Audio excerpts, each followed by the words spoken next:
Call the meeting to order. Yes. Okay, we need to call a meeting in order. Is there a second? Yep. I don't think you need to do that. Okay. You just know the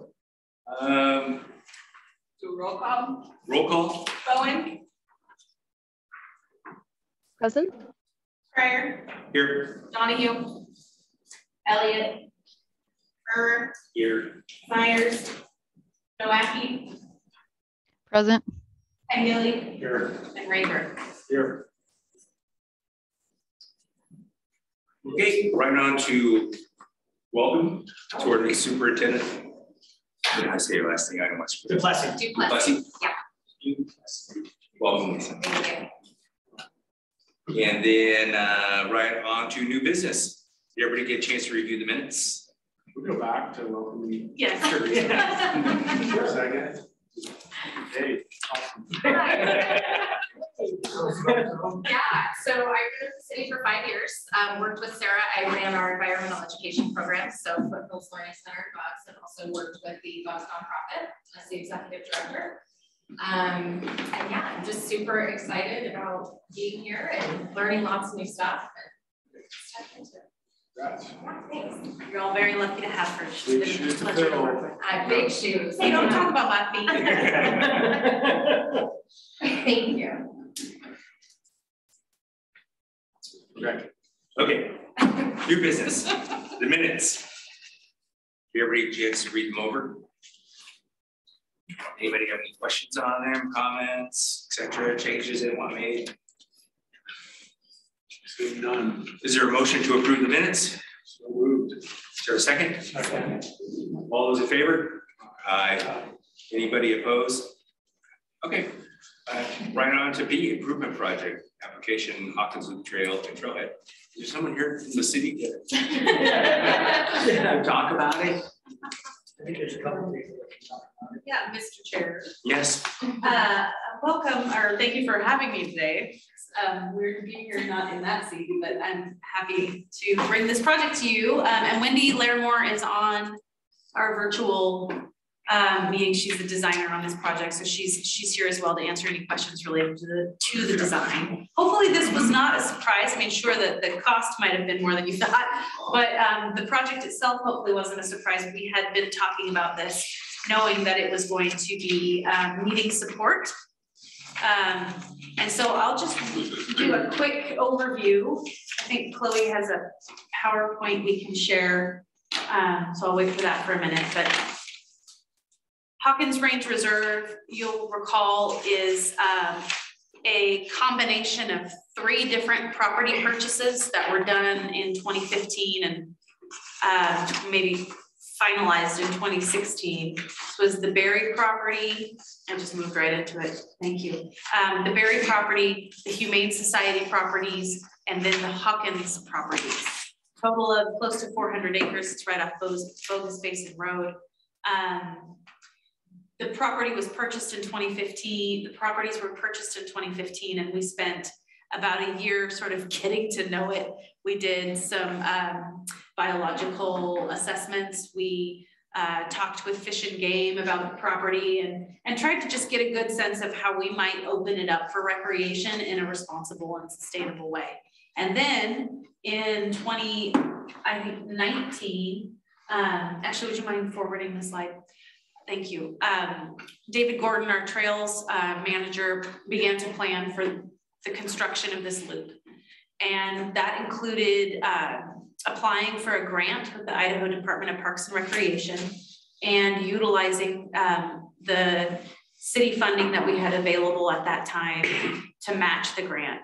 And at the time, we were planning on placing the trailhead on what was the old Berry property. And so utilizing that plan as a way to scope out the cost. And unfortunately, that location was not available due to deed restrictions. So that's part of the reason why the cost went up. And so I'll show you the design here for the trailhead. Bogus Basin Road there is on the east. That is a 1/4 mile road. We have an access easement with the neighboring property owner to be able to utilize an existing Idaho Power access road for trailhead access. Obviously, construction of that road increase the cost of the trailhead, as well as materials and labor. So if you can go back to the other, thank you. If you can visualize where this is going to be, you see where the road dips south and then comes back up? Where the inn on North Bogus Basin Road is, that's where we will kind of peel off. This map is a little inaccurate, but that's okay. That's where we'll kind of peel off, and the access road will dip up to the dip into the northern property owner's property, and then head over to where the loop meets, basically. Thank you, Chloe. Will you go back? The design includes horse trailer parking.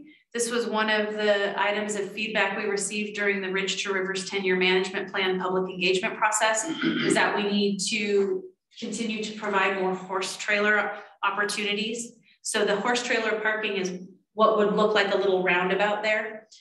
There's space, I think Wendy can correct me, but I believe there's space for 2 large horse trailers, and they don't have to back up, they can just pull in and pull out. And then most folks on their vehicles will drive past the horse trailer parking and park in the dirt parking lot up there, which will include a bathrooms. There's some existing trees. It's actually kind of a very nice place. At the end of the day, in looking at it, this will be a much more pleasant location for a trailhead. And given that it's almost 8 miles up Bogus Basin Road and it's a fairly large loop, folks may want to make a day of it and picnic here, and we'll have facilities for them to do that. So the conservation criteria that's highlighted through this project that's associated with the work you all did to determine project eligibility, excuse me. Obviously this provides high quality trail opportunities for folks in an area that's not currently open to public access. We will have seasonal closures to protect critical wildlife habitat. That was part of our biological assessment in consultation with Fish and Game, because portions of the trail also go onto BLM land. So we're coordinating with our partners to make that trail work. It's actually pretty good intact habitat, which is why we went with a longer loop. It will be directional. That came out of the pilot program. Folks asked that it be directional, and due to that, we are considering a smaller route, a smaller loop that's nested within, so folks who don't want to go 5.7 miles have an opportunity to enjoy the space. Yeah, I think that's the bulk of that. So yeah, this is kind of painful to look at. I do feel like I need to provide a little context, and Doug, maybe you can help me out here. We are seeing significant increases, up to twice as much in our materials and labor costs. And that is for sure factoring into the cost of this trailhead. But in addition, that change of location made a significant increase in the cost because we are having to do engineering for that road and a retaining wall. We started trail construction last spring and unfortunately had to find a new trail contractor because the contractor we had could not cover his costs with the bid that he had provided us. And so he walked away from the project. We have currently $195,000 of city funding available as match to a grant that was about $74,000, I believe. And as this project continues to gain legs, hopefully, and if you determine to recommend funding up to 820, we believe that we can secure a substantial private donation, potentially up to $100,000. So that's why the wording is up to 820,000, because your recommendation followed with, council's approval will potentially reduce the amount to about $720,000. And you said, yeah, so the city funding is 195, and then we do have a donor that's specifically interested in this project, but wants to see the fact the project is actually going to occur before they commit the funding. It's a memorial fund that that they want to make certain that the project is going to move forward. So if there was any question that would occur, they would find another potential, something else in the city, potentially not even with us. And what Sarah said, and Wendy's on this call too, I won't drag her into it, but we just had a conversation today about construction, and I think even Wendy made the comment, we're lucky right now if we find projects at 100% over construction costs, that they're running at 110, 120, significantly more. So if something was $500,000 6 months ago, it's more like $1.1 million or $1.2 million today. And so that's part of this. Our philosophy right now hasn't been to take these projects and just put them on the back burner and say we're not going to do them. We're trying to still fight our way through with all of our projects and go ahead and get them done, even though the market, the economy right now is not in our favor. The other thing we're really doing on some of the projects is fudging. And if it's going to be in this spring, summertime that we're looking at bids, we're seeing, can we hold off until late fall or winter? But right now, all the contractors that are bidding on projects for us, and generally most of them, we're getting like one is all. Even the ones we know that could bid on most of these projects are telling us they don't have time to even bid on our projects. So it is a really tough environment to be in right now. So this number never shocked me when I saw it. I did see it. I thought, it is what it is. This falls in line pretty much with everything that we're seeing. The investment that we have in piecing together these three very large land holdings, I think, lends itself to a trailhead that Sarah's described to you that is befitting of what this reserve is going to, the attraction this reserve is going to bring when we get that loop done. But also, this is a good improvement project for the levee. So where we have been looking mostly at acquisition still, trying to find some, encourage the applications to get some good projects on the table that we can use the improvement side of that. It's all the same bucket of money. This really is a good, I think, from the mayor's office perspective that supports this, and they do support this. I think they're looking at a number of reasons like, hey, we're spending money. We need to spend money out of the levy. It does need, projects need to occur and acquisitions still need to occur.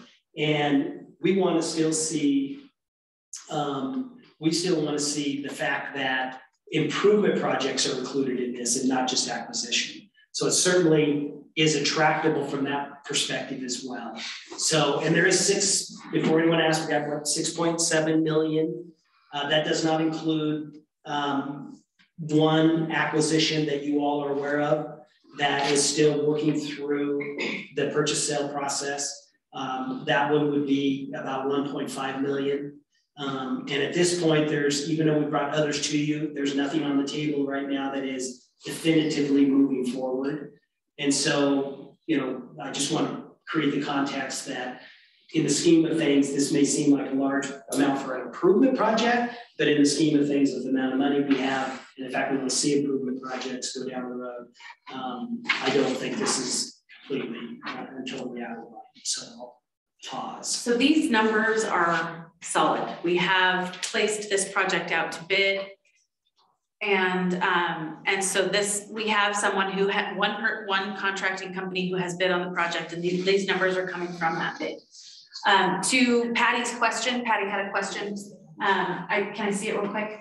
Will we lose the donation? So yeah, so those bids, this number that we have in front of us today is guaranteed for 90 days. So and the short answer to that, not to interrupt you, is we probably would. We would lose not only will we lose the donation, but it's likely that the cost of constructing the project will increase. So we're at a sort of a sweet spot right now. Thank you, Doug. Thank you, sir. Thanks, guys. See you. So that's where we're at. We have a contractor who has provided this bid. We could move ahead fairly quickly, actually quite quickly. Thank you, Patty. If you recommend approving the project, the next step would then be to, put this in front of council in some way, either through the contract purchasing or through work session. That will be up to them. I'm happy to answer any questions. Committee member Nowacki has her hand up. Okay. Yeah, just a question on, you had mentioned, because it's a one-way, talking about adding a second trail on the interior. I mean, looking at the numbers, clearly the majority of the cost is coming from the trailhead. But if we were to add more, trail, that obviously the cost would go up. Would that also be included? Probably not in these numbers. So would that come from this fund then, or would that come from Parks and Rec, or where would that money be coming from if we were to add additional trail? That's a great question, Committee Member Nowacki. Our crews would absorb that cost and build that trail. That would be part of our kind of Parks and Rec contribution. That's probably not reflected as a monetary in kind part of this budget. Quick follow-up question, if I can. I guess I'm not real familiar with all the acquisitions that were made, but looking at the map, is there any potential for that to connect to Sweet County in the future, or is that different land that we don't own and don't anticipate being able to own? You're bringing great questions. So that in green is the property that the city owns. In brown is the property that BLM owns, Bureau of Land Management. And then the, I guess, kind of cream color is private. And we have engaged in discussions with that private property owner to connect this loop down to Peggy's and Sweet Connie so that we could then connect over to Hidden Springs and Polecat, and then also up to Stack Rock. Those discussions are ongoing. They're not ready at this time to enter into an agreement, but it is on our radar and on their radar, and we hope to make that connection in the future. And if that would be possible, would that trail building cost be absorbed as well? That would be a separate project. We would likely be able to do that within our crews and within our operating budget. Excellent, thank you. You're welcome. When would if everything was approved, how soon could they have it going? If you recommended approval, we would get your recommendation to Council Toot Suite and hope to construct this spring, summer. So it'd be available hopefully by the end of summer. Yeah, well, we have to finish the trail. Okay. So it would probably be available either. It's partially done, I know that, I've seen it. I think at the, just looking at the scope of the work that needs to be done, at the very least, it'll be open, next spring because we have a winter closure for wildlife. Will the road be dirt? The road, Wendy. I believe. Will the road be a dirt road? I can't remember. It might be Gravel, chat. so I can't remember. So strata, not gravel. Yeah. Can you hear me? Yes, ma'am. It's all paved. The road's paved. The parking lot's paved. Paved? Oh, it's paved? Wow. Yeah. That's why the cost is so high. Wendy, can you speak to the material needs just real quickly? Right. So when we were looking at it originally, we thought maybe we could do a dirt road or gravel road, but it's pretty steep. Like the road going into the horse trailer area is like 7 to 8%, and the down from the horse trailer area into the parking lot is 10. So we were really worried about maintenance on that. So pave it. And that's in keeping with the Stack Rock trailhead, if you're familiar with that. Correct. It was paved. Yep. We pave the parts that are steep. A combination of gravel and pave to save the money. The parking lot itself is at about 6%. It's what we would be up against if we only pay part of it is the tires like spinning out. So then you end up with big holes. So we just, it's as narrow as I could get it for 2-lane traffic. And we're actually dealing with that at Polecat right now at Collister.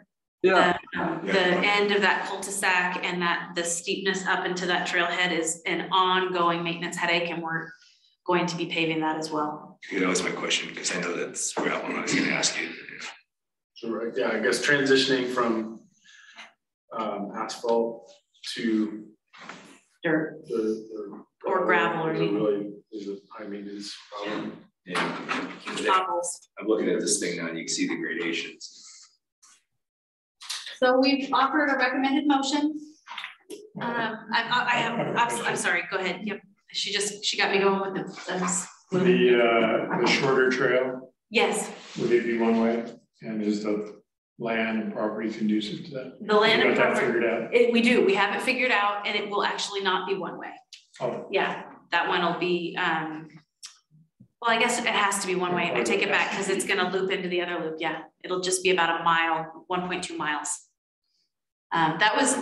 We added that as a feature to this reserve based on feedback that we received during the pilot program. People wanted directional loops and they wanted a shorter opportunity. Yeah. So like polecat with the cutoff. Right, exactly like polecat. Yeah. So.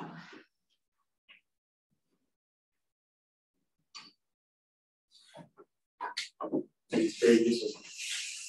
Money, let's put that purchase to use. It's gonna get used in town. It's gonna get. So many cars are up there on the lower part, so getting a little bit higher, we're seeing some relief. The lower part, and it's good use. I think we're all just shocked by the price tag, at least I am. I knew it'd be a lot, but that's how things are now.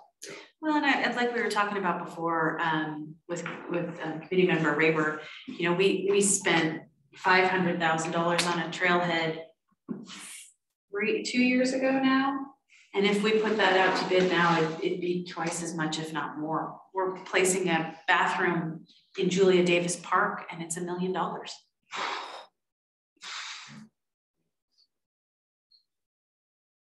So. There are those like social trails that are just to the south of this purchase off Bogus Basin Road that connect over to Connie's, I think through, I forget who owns that property. They're marked that, like, or have been marked that.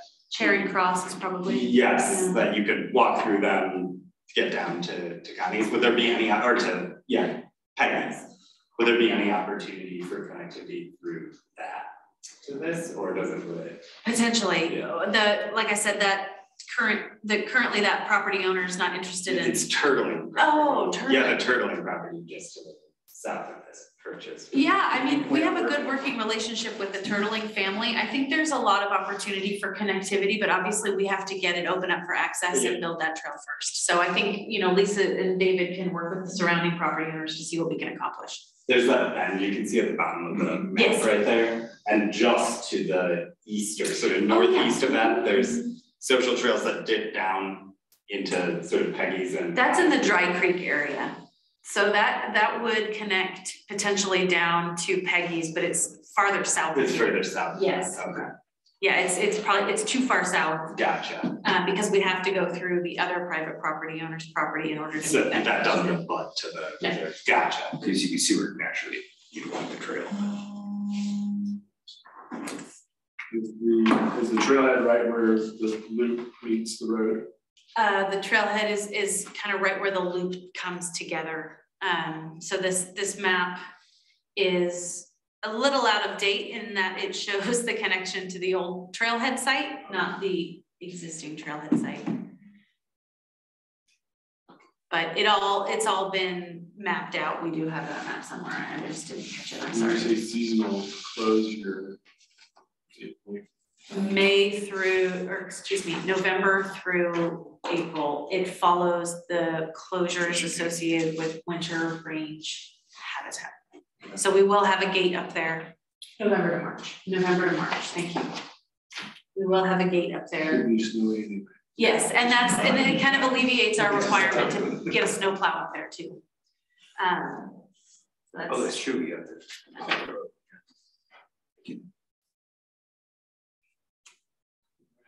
Well, do we need to do a motion or something now, or? Yes. They've conveniently written one for it. Okay, So, look at that. do you remember when the mayor came to visit us? Yes. When she left, she said, you know, at some of the other meetings I go to, the staff provide a recommended motion. And I was like, oh, I hadn't thought about that because it just felt like overstepping. But I subsequently went to one of those meetings at CCDC actually, where staff provide a recommended motion. And it doesn't impact the conversation at all. And it seems like a super useful tool. So here you are. We threw an or in there. So can I actually read that, or do I have to call on somebody else? Because you're acting as the chair, someone else must provide the motion. Okay, would somebody like to provide a motion? I'd like to provide a motion. What would you like to provide, Scott? Off the top of my head. I'd like to make a motion that the department request committee recommend approval of the Hawkins Loop Trail and Trailhead Improvement Project request for up to $820,000 in open space and clean water levy funds to the Boise City Council. Is there a second for that? I'll second that. Right, Rick, roll call. Bowen, Yes. Cryer, Yes. Donahue, Elliott, Furr, Yes. Myers, Nowacki, Yes. Pengilly, Yes. and Rayburn. Yes. Unanimous. Especially when you pick up $100,000. Yeah. That helps with that. So the roll call just says who's here. Now we actually have to vote on the motion, correct? That was your, I mean, that unless It's been someone would like approved. You to. approved a motion Oh, okay. to recommend. So we have approved the motion to recommend. Okay, so we move on to the next point of business then. Committee updates. So Lisa, are you we've been talking about how to run this because you know, this is Lisa's first meeting and I want to support her in any way that I can. Well, and I wanted to see how the committee works together and everybody function. I mean, I can do the one update I have. Do it. The only thing I wanted to bring to your attention is a project Sarah had started with Ada County out at Hubbard Reservoir. So they are preparing to submit an application for some improvements out at Hubbard Reservoir. It's out close to Kuna, a good wetland area. And so they have provided a draft to both Martha Brayback and I, and we've met with them to start moving forward. It's a small improvement project. Definitely not on this scale, but closer to $50,000 to improve benches, fences, just make it more accessible to people for recreation use. So just wanted to let you know that that is hopefully coming within the next month or so. That one is a project I think we may have talked about. It's like a unique opportunity to provide some ADA accessibility in an open space and natural environment out of Hubbard Reservoir. And Ada County is really taking the lead on this, and we are kind of excited and proud to be supportive of that. Is it within the area of impact in the city? Yes, it's in our area of impact. It's in Cuna's area of impact. Cuna's area of impact. It's not ours, it's Cuna's, you're right. You could be on the dam, you could just see right there. And Cuna's supportive of the project. The Bureau, there's a lot of partners, so you guys will see it all. My question would be then, because I went out and looked at it. After we talked about it, yeah. And it's like, well, why isn't Cuno just paying for this? Yeah, well. Because none of that water goes from that, it's just overflow excess water from a New York canal in case of flooding. Cuna's planning department is one person. You better change that. Yeah, they better change that. They better start coughing up some money. I think it'll be an interesting ask and See, that's what I was thinking. you guys can have a good conversation about it for you. Yeah. That's really, a lot other than that. Because I know the dam has been, they can't raise the water level at all in the dam further than it is now because the dam has been decertified Right. back in the late 90s. So, and to bring it up to certification, that'd be tens of millions of dollars. So. Really cool project. Yeah. And I think you can anticipate a few pathways projects coming your way in the next few months. I might be back with one, hopefully in the next month or two, probably. Suburban pathways? Yeah. Associated with the pathways plan, recommendations, things that were recommended in there. Yeah, I wish I had more updates. I'm just barely, I'm trying to keep my own updates. She's like urban pathways. Yeah. Urban and suburban. Yeah, urban. Anything else you can get up?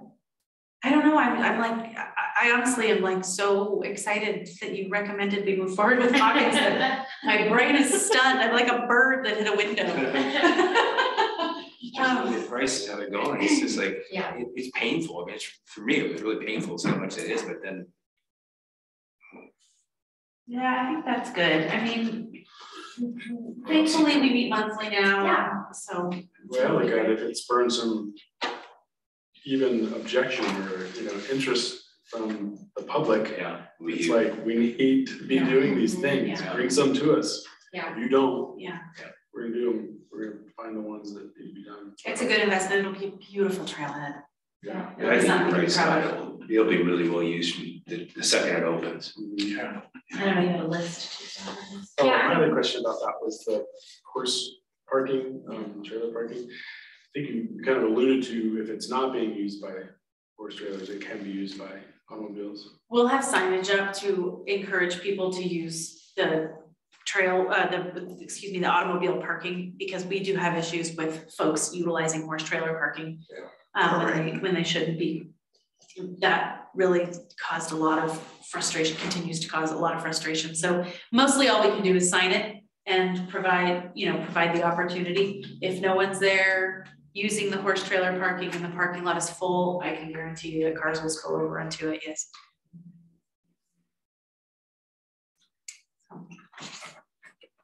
Okay. Question, Yeah. Chris, what's the status of improving the parking lot for Polecat on Cartwright Road? I mean, that's been kicked around for years now. Yeah, well, the reason it was kicked around for years is because ACHD is planning to redo Hollister Road. And so we were hoping to piggyback sort of on their project bid process, so we could find some savings in mobilization for a contractor. That project continues to languish. And so we found some money within the department to use an existing contractor that's on contract, and that should happen this summer. That was a good update. Thanks for providing that I use that opportunity. a lot, so I'm kind of aware how busy it is. I mean, I don't bother on weekends now, unless you go before Yeah. 7:30. Yeah. Well, Mr. Chair, I think, do you want to go into executive session, or you want to hold that? I think we're good. Unless there's any other questions. I want you to. Come on, miss you guys. So do I have to read the executive session? No, we're not going to go into it. I think we're gonna. You can just call for a motion to adjourn the meeting. Okay, is there a motion to adjourn the meeting? So moved. Is there a second? Second. All those in favor? Aye. Aye. Any opposed? Okay. All right, thanks, everyone.